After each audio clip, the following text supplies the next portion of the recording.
നിങ്ങൾ യൂറോപ്യരുമായി അമേരിക്കക്കാരുമായി സമാധാനപരമായ കരാറുകളിൽ നിങ്ങൾ ഒപ്പുവെക്കും. റസൂലുള്ളാഹി സ്വല്ലല്ലാഹു അലൈഹി വസല്ലം ثم تغزون أنتم وهم عدوا. ആ കരാറിന്റെ അടിസ്ഥാനത്തിൽ നിങ്ങൾ മുസ്ലിമീങ്ങളെ അമേരിക്കൻ യൂറോപ്യൻ സൈന്യം ഒരു യുദ്ധത്തിൽ സഹായിക്കണം എന്ന കരാറുള്ളതിന്റെ പേരിൽ നിങ്ങളും അവരും ഒരുമിച്ച് മൂന്നാമതൊരു ശത്രുവിനെതിരെ നിങ്ങളൊരു യുദ്ധം നടത്തും. ആ ശത്രു ആരാണെന്ന് നമുക്കറിയില്ല. ആരായിരിക്കും ആ ശത്രു? ഒന്നുകിൽ ആ ശത്രു ഈസ്റ്റേൺ രാജ്യമായിരിക്കും, വല്ല ചൈനയോ റഷ്യയോ അടക്കമുള്ള. അതല്ലെങ്കിൽ അത് ഷിആ ഭരണകൂടം നടക്കുന്ന ഇറാനായിരിക്കും എന്ന് സാധ്യതയുണ്ട്. കാരണം ഷിആ ഭൂരിപക്ഷ പ്രദേശങ്ങളിൽ നിന്നാണ് മുസ്ലിം ലോകത്തിന്റെ മെജോറിറ്റിക്കെതിരെ സമാധാനത്തിന് ഭീഷണി ഉണ്ടാകുന്നത്. ഇന്നതിന്റെ ചുവകൾ കെട്ടുതുടങ്ങുന്നുണ്ട്. ഇറാൻ അങ്ങോട്ട് ബോംബിട്ടെന്നും ഇങ്ങോട്ട് മിസൈൽ അയച്ചെന്നും ഹൂസികൾ എന്ന് പറയുന്നത് പോലും, യമനിലെ ഹൂസികൾ പോലും ഇറാനിന്റെ സപ്പോർട്ടുമായി പ്രവർത്തിക്കുന്നവരാണെന്ന് മീഡിയകൾ പറയുമ്പോൾ ഇറാനെതിരായിരിക്കുമോ അറബ് സഖ്യസംഘവും യൂറോപ്പ് അമേരിക്കൻ സഖ്യസേനയും ചേർന്ന് നടത്തുന്ന യുദ്ധം ഇറാനെതിരാകുമോ? അല്ലാഹു അലം. അല്ലെങ്കിൽ ഇർഹാബ് എന്ന് പറയുന്ന, തീവ്രവാദം എന്ന് പറയുന്ന, തീവ്രപക്ഷക്കാരെന്ന് പറയുന്ന ഏതെങ്കിലും ഒരു സംഘങ്ങളെ ടാർഗറ്റ് ചെയ്ത് ഏതെങ്കിലും ഒരു രാജ്യത്ത് നിന്ന് തീവ്രവാദം ഉന്മൂലനം ചെയ്യാൻ അറബ് മുസ്ലിം രാജ്യങ്ങളും യൂറോപ്യൻ അമേരിക്കൻ സൈന്യവും ഒത്തുചേർന്ന് നടത്തുന്ന യുദ്ധമായിരിക്കാം. ഈ മൂന്ന് സാധ്യതകളാണ് പണ്ഡിതന്മാർ മുന്നിൽ വെക്കുന്നത്. ഈ ഹദീസ് 21-ാം നൂറ്റാണ്ടിന്റെ രാഷ്ട്രീയ ചുറ്റുപാടുകളിൽ അതിന്റെ വ്യാഖ്യാനങ്ങൾ ഓരോരുത്തർക്കും ആലിമീങ്ങൾ അതിന്റെ ചുറ്റുപാടുകൾക്കനുസരിച്ച് വിവരിച്ചു തരും. അല്ലാഹുവിന്റെ ഹബീബ് പറയട്ടെ, വമാ യൻതിഖു അനിൽ ഹവാ ഇൻ ഹുവ ഇല്ലാ വഹ്യുൻ യൂഹാ. വമാ യൻതിഖു, എന്റെ റസൂൽ പറയുന്നത് മുഴുവനും അനിൽ ഹവാ, അവരുടെ സ്വയ ഇഷ്ടപ്രകാരമല്ല നബി പറയുന്നത്. എന്റെ റസൂല് പറയുന്നത് ഇൻ ഹുവ ഇല്ലാ വഹ്യുൻ യൂഹാ, അല്ലാഹു നൽകുന്ന വഹ്യല്ലാതെ, അല്ലാഹു ഏഴാകാശങ്ങൾക്കപ്പുറത്തെ അർശിന്റെ ഉടമസ്ഥനായ അല്ലാഹു എന്താണോ ജിബ്രീൽ അലൈഹിസ്സലാമിലൂടെ അവന്റെ പ്രവാചകരോട് പറയാൻ ഉദ്ദേശിക്കുന്നത് അതേ നിബിധങ്ങൾ നാവിലൂടെ പറയൂ. നിബിധങ്ങൾ ഉണ്ടാക്കി പറയുന്നവരല്ല. സൂറത്തുൽ ഖലമിൽ അല്ലാഹു വളരെ വ്യക്തമായി പറഞ്ഞു. ഇതൊന്നും ഒരു പ്രവാചകൻ ഒറ്റക്ക് പറയാൻ കഴിയില്ല. ഒരു മനുഷ്യനെ കൊണ്ട് ഒറ്റക്ക് പറയാൻ കഴിയോ?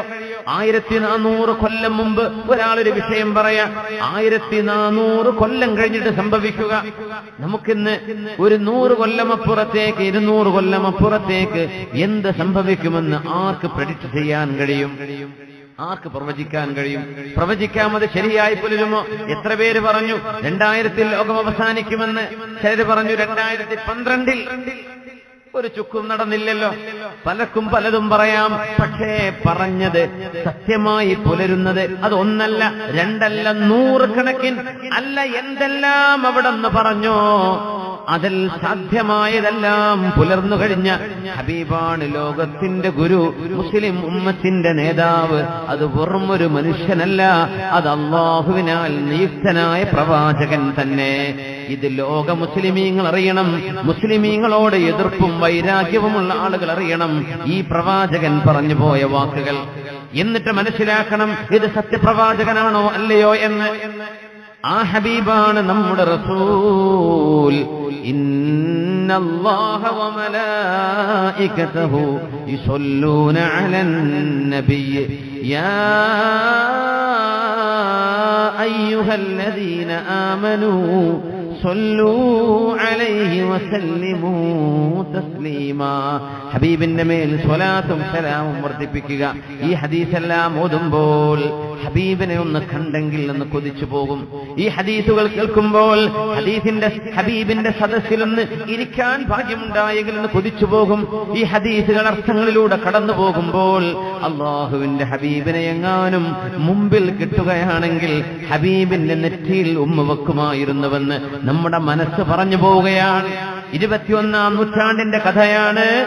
ഈ ഹദീസ് ഒരു 100 കൊല്ലം മുമ്പ് ഹദീസ് പണ്ഡിതന്മാർക്ക് വ്യാഖ്യാനിക്കാൻ പ്രയാസമാണ്. ഒരു 100 കൊല്ലം മുമ്പ് വരെ, 1300 കൊല്ലം മുമ്പ് വരെ, 1300 വർഷം ഈ ഹദീസിന് എങ്ങനെയാണ് വ്യാഖ്യാനം നൽകുക? അറബ് ലോകത്ത് യൂറോപ്യരും അമേരിക്കക്കാരും വരികയോ, ഒട്ടകത്തെ മേച്ചു നടക്കുന്ന ലോകത്തേക്കോ, ഈത്തപ്പഴം പറിച്ചു നടക്കുന്ന ആടുമാടുകളെ മേച്ചു നടക്കുന്ന ആട്ടിടയന്മാരിലേക്ക് എന്തിനമേരിക്കക്കാരനും യൂറോപ്യരും വരണം? നമ്മൾ അങ്ങനെയായിരിക്കും ചിന്തിക്കുക. എന്നാൽ ഹദീസ് പണ്ഡിതന്മാർ അവർക്ക് മനസ്സിലായതും മനസ്സിലാവാത്തതും എല്ലാം രേഖപ്പെടുത്തി കളയും. അതാണ് ഹദീസിന്റെ അത്ഭുതം. ഹദീസ് പണ്ഡിതന്മാർ ഒരിക്കലെങ്കിലും ആലോചിക്കുകയാണെന്ന് സങ്കല്പിക്കുക. ഈ ഹദീസ് എനിക്ക് മനസ്സിലായില്ല, ഞാൻ എന്തിനെ എഴുതി വെക്കണം? ഇതിന് അർത്ഥമുണ്ടോ? ഒരു യുക്തിവാദി കണ്ടാൽ എന്തു പറയും? ഇതല്ല ഹദീസ് പണ്ഡിതന്മാർ ചിന്തിക്കുക. സ്വഹീഹായ സനദിലൂടെ, സത്യസന്ധമായ സനദിലൂടെ ഒരു ഹദീസ് നബിതങ്ങൾ പറഞ്ഞതാണെന്ന് തെളിഞ്ഞു കഴിഞ്ഞാൽ ഏതെങ്കിലും തലമുറകൾക്ക് മനസ്സിലാവും. അതിനർത്ഥം നമ്മൾ എഴുതി വെക്കാം. അതവർ എഴുതി വെച്ചു. അവരത് ആമന്നാ വസല്ലംനാ, ഞങ്ങൾക്ക് മനസ്സിലായാലും ഇല്ലെങ്കിലും നബിതങ്ങൾ പറഞ്ഞു, അല്ലാഹുവേ ഞങ്ങൾ വിശ്വസിച്ചു. ഇതാണ് അവര് പറയാ. പക്ഷെ ഇന്ന് 21-ാം നൂറ്റാണ്ടുകാർ യുക്തിവാദികളാണ്, അല്ലേ? മുസ്ലിമീങ്ങളിൽ ചില ആളുകൾ പോലും യുക്തിവാദ ചിന്തകൾ തലയിൽ കയറിയവരാണ്. അവർക്ക് തെളിവിന്റെ മാമലകൾ വെച്ചുകൊടുത്താൽ പോലും ഇത് മാരണം, ഇത് മാജിക് ആണെന്ന് പണ്ട് പറഞ്ഞ പോലെ ഇന്ന് പറയുന്നവർ, അവരുടെ മുമ്പിലാണ് ഈ ഹദീസുകൾ പച്ചയായ ഇന്നത്തെ രാഷ്ട്രീയ ചുറ്റുപാടുകളിൽ, ആഗോള രാഷ്ട്രീയ ചുറ്റുപാടുകളിൽ നമ്മൾ വ്യാഖ്യാനിക്കുമ്പോൾ എത്ര മനോഹരമാണ് അല്ലാഹുവിന്റെ റസൂല് പറഞ്ഞു പോയത്. നിങ്ങളും യൂറോപ്യരും അമേരിക്കക്കാരും സൈനിക ഉടമ്പടികളിൽ ഒപ്പുവെക്കും, സമാധാനപരമായ ഒപ്പുവെക്കൽ. അങ്ങനെ നിങ്ങളും യൂറോപ്യൻ സൈന്യവും, ആ ഒരു സഖ്യ സൈന്യം നിങ്ങളുടെ ഒരു പൊതുശത്രുവിനെതിരെ, ആ ശത്രു മുസ്ലിമിന്റെ ശത്രുവാണ്, അമേരിക്കൻ യൂറോപ്യൻ സൈന്യത്തിന്റെയും ശത്രുവാണ്, അവർക്കെതിരിൽ നിങ്ങൾ പോരാടും. അല്ലാഹുവിന്റെ റസൂൽ സ്വല്ലല്ലാഹു അലൈഹി വസല്ലം തങ്ങൾ പറഞ്ഞു, ഫതുൻസുറൂൻ, നിങ്ങൾ ജയിക്കും, വതഗ്നമൂൻ, ആ രാജ്യത്തെ ഒരുപാട് വിഭവങ്ങൾ നിങ്ങളുടെ കൈകളിലേക്ക് വരും, വതസ്ലമൂൻ, നിങ്ങൾക്കൊരു പ്രയാസവും വരാതെ നിങ്ങൾ ആ യുദ്ധത്തിൽ രക്ഷപ്പെടും. ആ യുദ്ധത്തിന്റെ പേരാണ് ഹർമജ്ദൂൻ എന്ന് പറയുന്നത്. കഴിഞ്ഞിട്ടില്ല. അല്ലാഹുവിന്റെ റസൂല് പറയുന്നു, ثم تنصرفون حتى تنزلوا بمرج ذي تلول. സുബ്ഹാനല്ലാഹ് എന്ന് പറയാതിരിക്കാൻ കഴിയില്ല. യുദ്ധം നടക്കുന്ന സ്ഥലത്തിന്റെ രൂപമാണ് നബി തങ്ങൾ പറയുന്നത്. ثم تنصرفون, ആ യുദ്ധം കഴിഞ്ഞ് നിങ്ങൾ പിരിഞ്ഞു പോകും. حتى تنزلوا بمرج ذي تلول, നല്ല പച്ചപ്പുള്ള ഒരു നാട്ടിൽ, ഒരു പ്രദേശത്ത്, ذي تلول, നല്ല പച്ച കുന്നുകളുള്ള ഒരു പ്രദേശത്ത് നിങ്ങളുടെ സൈന്യവും യൂറോപ്യൻ സൈന്യവും സംഭടിക്കും. നിങ്ങളും അവരും സംഭടിക്കും. ആ സ്ഥലം എന്താണ്? പച്ചപ്പുള്ള സ്ഥലം അറേബ്യയല്ല, അറബ് രാജ്യമല്ല, ഏതെങ്കിലും പച്ചപ്പുള്ള രാജ്യം. അല്ലാഹു ആലം, യൂറോപ്യൻ രാജ്യങ്ങളിലൂടെ യാത്ര ചെയ്തവർക്കറിയാം, അവിടെ പച്ച നിറഞ്ഞ തിലാലുകളാണ്. വളരെ മനോഹരമായ ഗ്രീൻ ഹിൽസുകൾ, മനോഹരമായ കുന്നുകൾ, പച്ചക്കുന്നുകൾ. ഇത് യൂറോപ്പിന്റെ പ്രത്യേകതയാണ്. നല്ല വെള്ളവും പച്ചപ്പുമുള്ള ذي തുലൂൽ, നല്ല കൊച്ചു കൊച്ചു മനോഹരമായ പച്ചക്കുന്നുകളുള്ള ഒരു സ്ഥലത്ത്, അവിടെയാണ് ഈ സൈന്യത്തിന്റെ ക്യാമ്പിംഗ് ഉണ്ടാവുക. അല്ലാഹുവിന്റെ റസൂൽ ആ പ്രദേശത്തിന്റെ ഫിസിക്കൽ ഡിസ്ക്രിപ്ഷനാണ് നൽകുന്നത്, അവിടുത്തെ പ്രത്യേകത. എന്നിട്ടെന്തു പറഞ്ഞു? ഹബീബായ നബി തങ്ങൾ പറയുന്നു, ഫയർഫഉ റജുലുൻ മിൻ അഹ്ലിസ് സ്വലീബി സ്വലീബഹു, ക്രിസ്ത്യാനികളായ ആളുകൾ യൂറോപ്യൻ സൈന്യത്തിലുണ്ട്. അവരിൽ നിന്ന് ഒരാൾ ഒരു കുരിശിങ്ങനെ ഉയർത്തിപ്പിടിക്കും.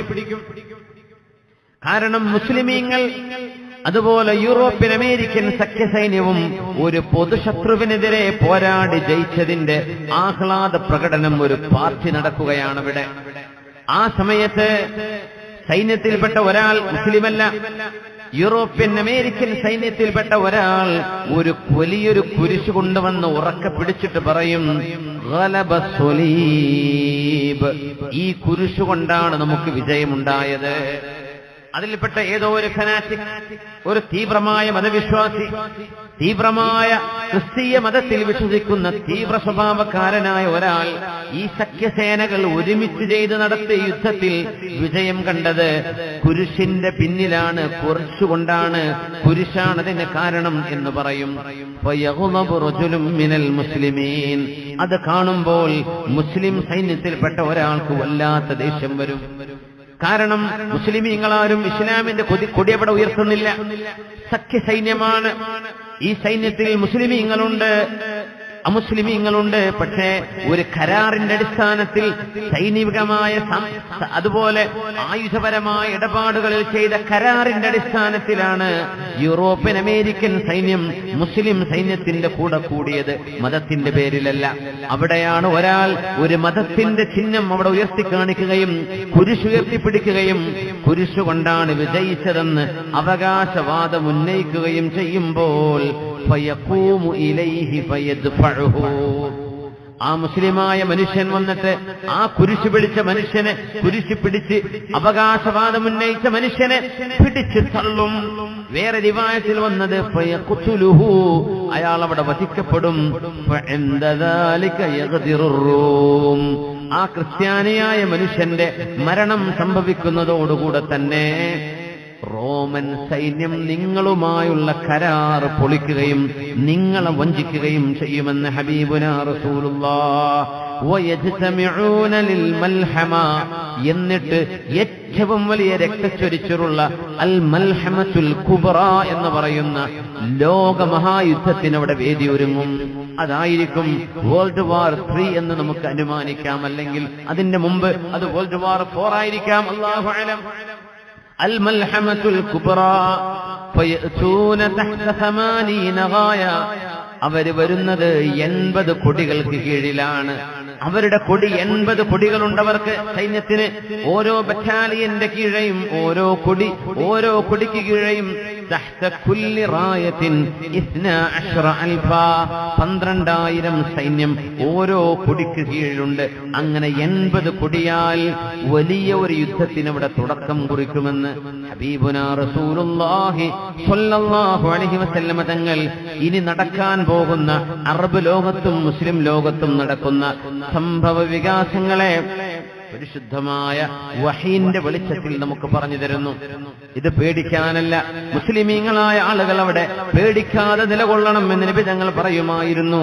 ലാ തസാലു ത്വായിഫത്തും മിൻ ഉമ്മതി ظاهرين على الحق لا يضرهم من خالفهم إلى يوم القيامة. ലോകാവസാനം വരെ എന്റെ ഉമ്മത്തിലെ ഒരു വിഭാഗം ആളുകൾ ആരെന്ത് പേടിപ്പിച്ചാലും പേടിക്കാതെ, ആരെന്ത് പ്രകോപനങ്ങൾ ചെയ്താലും പ്രകോപനങ്ങൾക്കും അടിമകളാവാതെ സത്യത്തിന്റെ മാർഗത്തിൽ നെഞ്ചൊടുപ്പോടെ തലയുയർത്തി നിൽക്കുന്ന ഒരു വിഭാഗം എന്റെ ഉമ്മത്തിൽ ഖിയാമത്ത് നാൾ വരെ ഉണ്ടായിരിക്കും. ആരെന്ത് ചെയ്താലും അവരുടെ ഈമാൻ ഇളകുകയില്ല, അവർക്കൊരു പ്രയാസവും വരികയില്ല. ആ വിശ്വാസികളെ മുഴുവനും ഏറ്റെടുക്കാൻ കാലത്തിന്റെ യുഗപുരുഷൻ ഇമാമുന മഹ്ദി റളിയല്ലാഹു അൻഹു ഏറ്റെടുക്കാൻ വരുന്നതുവരെ അവരാർക്കും ഒരു പ്രയാസവും വരില്ല. അതുകൊണ്ട് നിങ്ങളാണ് ഉത്തമർ, നിങ്ങളാണ് അൻതുമുൽ അഅലൗൻ വ അൻതുമുൽ അഅലൗന ഇൻ കുൻതും മുഅ്മിനീൻ.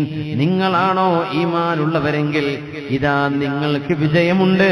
നിങ്ങളെ പരാജയപ്പെടുത്താൻ, നിങ്ങളിലെ ആണുങ്ങളെയോ പെണ്ണുങ്ങളെയോ വിഷമിപ്പിക്കാൻ ഒരു ശക്തിക്കും സാധ്യമല്ല. അതുകൊണ്ട് അല്ലാഹുവിൽ ഉറച്ചു വിശ്വസിക്കുക.